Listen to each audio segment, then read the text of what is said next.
to ensure that the Council works in the interests of its members. At the Council, we firmly believe in the need to enhance and positively evolve relations between ASEAN, its member states, including the Philippines, and all of Europe, not just on trade and investment issues, but more broadly on ensuring just and equitable economic development and on securing sustainable future for all of us.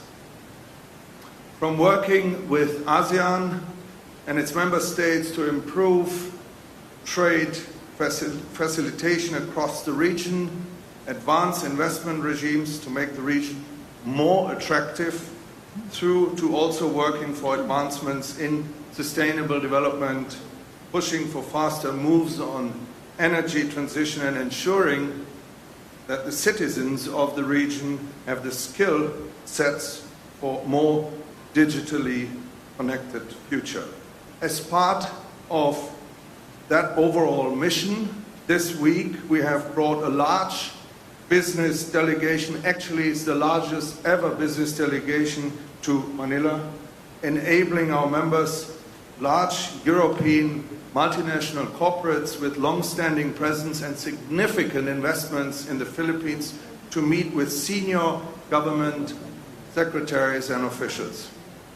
We came out of these meetings, ladies and gentlemen, with a better understanding of the economic and social advances that the Philippines has been making, and discussed what it will take to further the case for more investment from European businesses. Over the last decade, we have seen trade in goods between the EU and the Philippines and Filipino exports to the EU more than double. But the trade volumes have much scope for improvement, especially when compared with the trade volumes to other ASEAN member states have with Europe. The same can also be said of the level of investment from Europe to the Philippines. From our meetings this week and from our previous engagement with you, Mr. President, during our ASEAN EU Business Summit in Brussels in December 2022, it is clear to me and to us and to our members that the Philippines should be a leading candidate for the recommencement of the free trade agreement negotiations with the EU.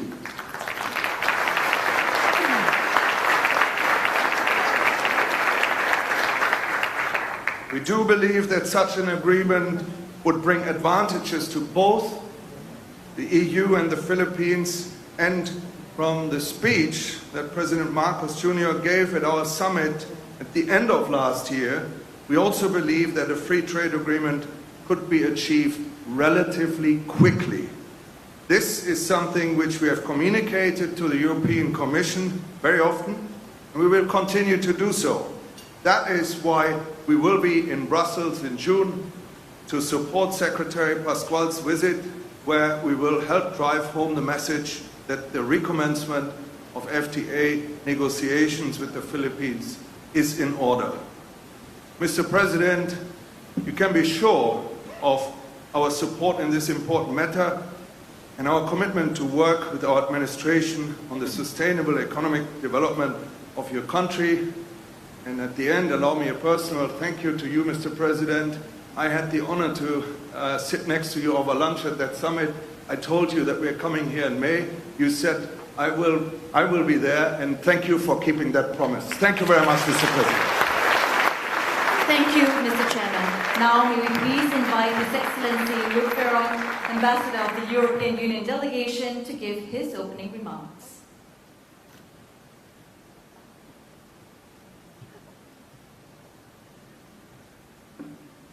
Your Excellency, President Ferdinand Marcos Jr., President of the Republic of the Philippines, Your Excellencies and members of the Diplomatic Corps, business and industry representatives, ladies and gentlemen, magandang gabi sa inyong lahat. I'm very pleased to be here today at a time when EU-Philippine relations are oriented in one direction, forward. Yes, it is undoubtedly an optimistic time for EU-Philippines relations. This optimism carries weight as the relationship we have is a long-standing one. The EU will be celebrating 60 years of diplomatic relations with the Philippines next year. Now, when we turn 60, as happened to some of us, we may be tempted to slow down and believe that we have reached a peak. However, the EU and the Philippines are nowhere near the peak. My anticipation grows with each recent achievement. Let me just mention two. The Copernicus Capacity Support Program, the first of its kind in the region, was launched with the Philippine Space Agency. A few weeks ago, there was a decision to prolong the recognition of the certificates issued to Filipino seafarers.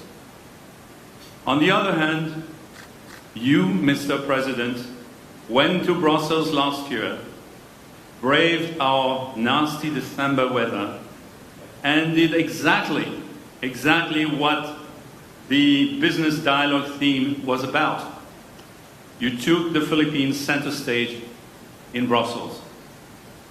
So while we have reached many milestones in our decades-long friendship, I look forward to celebrating many more. Our relationship is hinged on common strategic interests.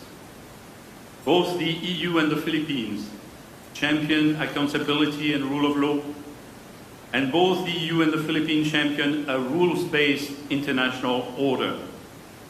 We value that your country has consistently voted with Europe and the international community to urge the end of Russia's aggression towards Ukraine. In the same vein, we strongly recognize the need to respect international law in the West Philippine Sea. In the economic field, we acknowledge the efforts of the Philippine government to create a more conducive investment climate, notably the passage of a number of legal reforms that further open up the economy to foreign investment. Allow me to underscore also the crucial link between an effective justice system and the prosperity of commercial and entrepreneurial endeavors. By acknowledging the importance of promoting the rule of law, establishing accountability, and facilitating accessible avenues for seeking redress, we can cultivate a more favorable business climate. Through measures aimed at improving the ease of conducting business, fostering economic expansion, stimulating innovation, and bolstering entrepreneurial initiatives, the Philippines can become an increasingly attractive option for European Union investors. Such efforts, coupled with the values and interest I have just mentioned earlier, will, I am convinced, help pave the way for a more prosperous and sustainable Philippine economy. My EU colleagues and I, as well as the Chamber, are committed to help smoothen the path for the Philippines for more prominence on the EU map. But it's only your government that can keep the country on this path through effective implementation of its planned reform. In the end, we are all working towards the same goal: to strengthen our ties and uphold our common values. Maraming salamat, and a nice evening to you all. Thank you, Ambassador Bayan. May we now call on the President of the European Chamber of Commerce of the Philippines, Lars Wittig, to give his message. Your Excellency, President Ferdinand Marcos Jr., President of the Republic of the Philippines, Your Excellencies, distinguished guests, ladies and gentlemen. It is an honor and a privilege to address you this evening as President of the European Chamber of Commerce of the Philippines. As the oldest European chamber outside of Europe, we are proud to have served the voice of European business community here in the Philippines for 45 years now. advocating the Philippine global competitiveness and economic openness. In the most recent years, we have seen just that, a wave of game-changing economic reforms in a number of key investment areas, as well as notable improvements in our doing business ranking. There has been indeed a great momentum and interest in the Philippines more than ever. With all these positive developments, I say this with strong conviction. The time for increased trade and bigger investments is now. There's no better time to invest in the Philippines than now. It is incumbent upon us to champion the Philippines as an investment destination and to put the Philippines in the spotlight. Also, at the top of our wish list is the retention and the reapplication of the EU General Scheme of Preferences Plus, as well as the recommencement of the Free Trade Agreement negotiations with the EU. We appreciate that EU-ASEAN Business Council's faith in the Philippines as one of the leading candidates for the conclusion of bilateral EU FTAs. Apart from the benefits of the FTA, we believe that the said measures will support the overall direction of the Marcos administration and our shared goal of a prosperous and sustainable Philippines. Going beyond our trade and economic-related advocacies, the ECCP has also appreciates the 8-point socio-economic agenda of the current administration, which touches on the following: ensuring food security, reducing transport, logistics, and energy costs, accelerating COVID-19 pandemic recovery, ensuring sound macroeconomic fundamentals, creating more jobs by promoting investments, improving infrastructure, enhancing the digital economy, and ensuring a level playing field by strengthening market competition and reducing barriers to entry and limits to entrepreneurship. These in principle are aligned with our Chamber core values and advocacies. With this, let me end my message, Mr. President, by saying that the ECCP commits to continue working with the Philippine government to contribute towards achieving a greener, more inclusive, prosperous, and sustainable Philippines. Thank you. Thank you, President Wittek. At this juncture, may we please call on Executive Secretary Lucas Bersamin to introduce our guest of honor.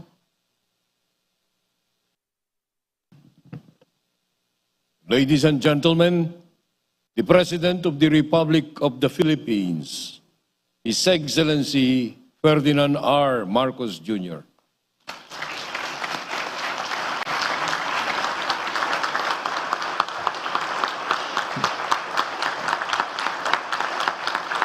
Thank you very much, Executive Secretary Lucas Bersamin, for your intro. Please take your seats. With us here is the House Speaker, Speaker Martin Romualdez, back from his adventures in the House. The Ambassador of the European Union to the Philippines, Ambassador Luc Veron, the Excellencies of the Diplomatic Corps, EU-ASEAN Business Council Chairman Jean Roubert, who reminded me that when we were in Brussels, that the winter was so cold that I had lost my voice and I was squeaking away through the days and through my speeches. So on the way over here, I was looking up, I could hear the thunder in the rain, and I said, aha, I got my revenge. European Chamber of Commerce of the Philippines, President Lars Wittig, our friends in the private sector, fellow workers in government, other distinguished guests, ladies and gentlemen, good evening to you all. There is a saying that the greatest business deals ever made are done on the golf course. Perhaps this is true, but with a scorching heat index of 40 degrees Celsius here right now, I guess we're better off indoors for now. And let's just add to that the danger of lightning strike as you take your swing. As this evening will prove, we are equally capable of striking good deals here in the cool comfort of this elegant hall. On behalf of the Filipino people, I thank very warmly the EU-ASEAN Business Council and the European Chamber of Commerce in the Philippines for having organized this business dialogue and trade mission trip to the Philippines, which culminates in this lovely gala dinner. I also extend our gratitude to the entire business delegation from the EU, especially the companies that hold operations in the Philippines already, for their plans and investments that directly contribute to our economic development. I hope your visit to the Philippines has been pleasant and enjoyable thus far. Now in its 10th year, this edition of the Business Dialogue holds much promise. The Philippines shows healthy signs of recovery from the economic downturn brought about by the pandemic. We are very proud to have registered a 7.6 GDP growth rate in 2022. It signifies that there is a highly resilient sector of very strong economic activity in the country. Earlier this year, we rolled out our Philippine Development Plan for 2023 to 28, which I approved shortly after the Business Summit in Brussels last December. We put this together from much of the discussions that we had made there, and to hear from our potential investors what it is that they are looking for. And so we put that was a very, very helpful exercise for us to finally come down with our own economic development plan, which is centered on partnerships and, of course, on trade, and even, in this case, looking for non-traditional partners in trade, non-traditional suppliers, non-traditional markets. And this is necessitated by the experience that we have had, where we were complacent in the thought that the suppliers that we were using will always be available for us. Those markets that we sell to will always be open. And that, as we all know, has changed drastically. And that's why there is that very important need to adjust. So forming the base of this transformative plan for our country during this administration is the creation of an enabling environment that shall facilitate the attainment of tangible socio-economic goals for our people. The enabling environment covers vital areas and concerns, especially infrastructure, strategic investments, peace, security and justice, good governance, regulatory efficiency, financial stability, and last but not least, climate resilience. We have already begun implementing strategies along these lines, as well as the beneficial policies and projects that were laid down by my predecessors. We have broadened the range of liberalized businesses and sectors to include public services, retail trade, and renewables, amongst others. We have made our system of corporate taxation more business-friendly, with a lower tax rate and improved mechanism for tax and duties incentives. To facilitate and expedite strategic investments throughout their whole life cycles, express or green lanes are established to integrate streamlining permitting and approval processes and remove unnecessary barriers and redundancies.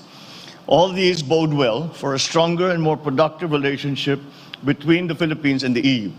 Overall, these enhance the features of the Philippines as an attractive trade and investment destination. If there is one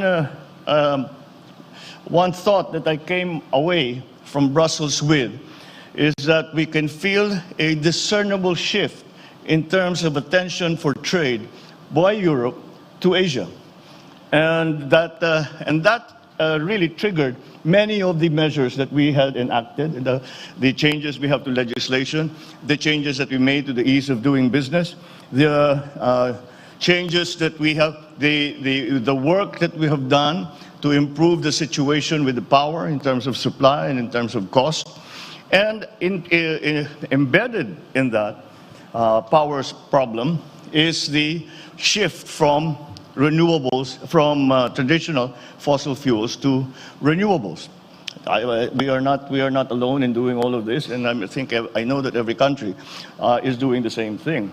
But one thing that I came away with as well is that we all think that renewables we do this because it is good for the environment. Well, of course it is, because we have to mitigate and adapt to the effects of climate change. However, as practical businessmen, it has also become a practical problem that we must face in terms of our markets. As I'm sure you have all seen, there is now a very strong trend, especially in Europe and especially in Scandinavia, that all products that are supplied must be shown to have been manufactured by green energy. And so that immediately defines what your market is. And that includes that very important shift from the traditional fossil fuel sourced energy to the renewables that we are all trying to develop. So this solid enabling environment will pave the way for our compliance with vital international obligations as determined by the EU. This condition of compliance will, in turn, guarantee our continued participation in the Generalized System of Preferences Plus scheme. As a result of the GSP Plus, we are optimistic that we shall soon witness a market growth of our MSME sector and our export market in the EU. And also, this will also encourage further foreign investments in our manufacturing sector. With this conducive business atmosphere that we are fostering, I believe that we can all agree that the timing and conditions are now quite ripe for us to solidify the long-standing and historically beneficial trade relations through a bilateral Philippine-EU free trade agreement. A bilateral FTA will be a win-win strategy for both the Philippines and the EU. It promises to achieve mutually beneficial economic goals while maintaining consistency with the EU's core ideals of sustainable development and environment protection, as well as with EU's Indo-Pacific strategy. Hence, I take this opportunity to call upon our friends from the EU-ABC and the ECCP to actively advocate for the resumption of negotiations for this purpose, as well as to strive for fair treatment and more beneficial reciprocity. As credible voices of the European business community in the Philippines and the region, the EU-ABC and ECCP can help move this thing forward all the way to a favorable conclusion. And if and when that happens, it could very well be the capstone of all efforts to strengthen Philippine and EU relations over the course of the next decades. So, join me as I greet you all once again and welcome you to the Philippines, and to once again express my gratitude for your interest that you continue to show in the Philippines. So we now have before us so many opportunities. We now have before us so much potential in terms of growth, in terms of expanding the roles of the EU in ASEAN and, of course, in the Philippines. So thank you once again. Magandang gabi po sa inyong lahat at mabuhay po tayong lahat. Thank you, Mr. President. At this point, may we please request the President to kindly grant us a photo opportunity. May we invite on stage the gala speakers, heads of the organizers, and premium partners.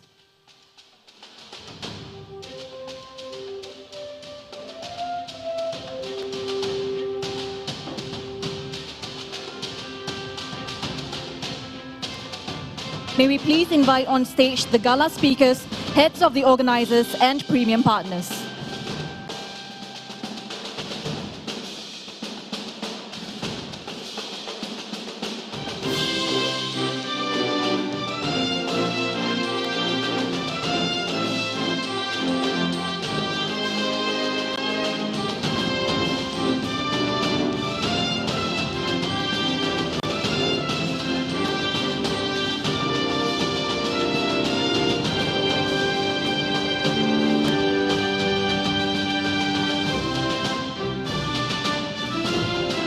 Thank you.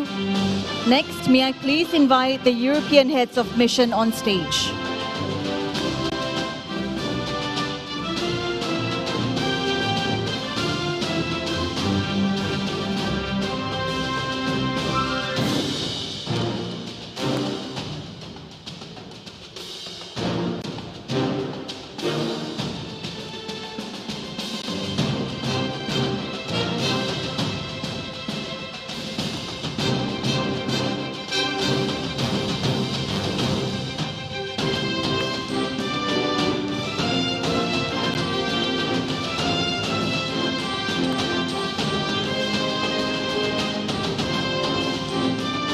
Thank you.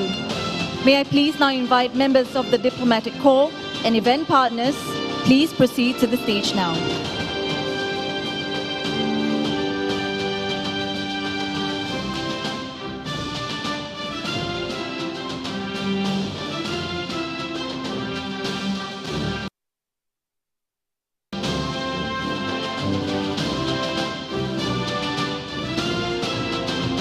May I please invite members of the diplomatic corps and event partners, please proceed to the stage now.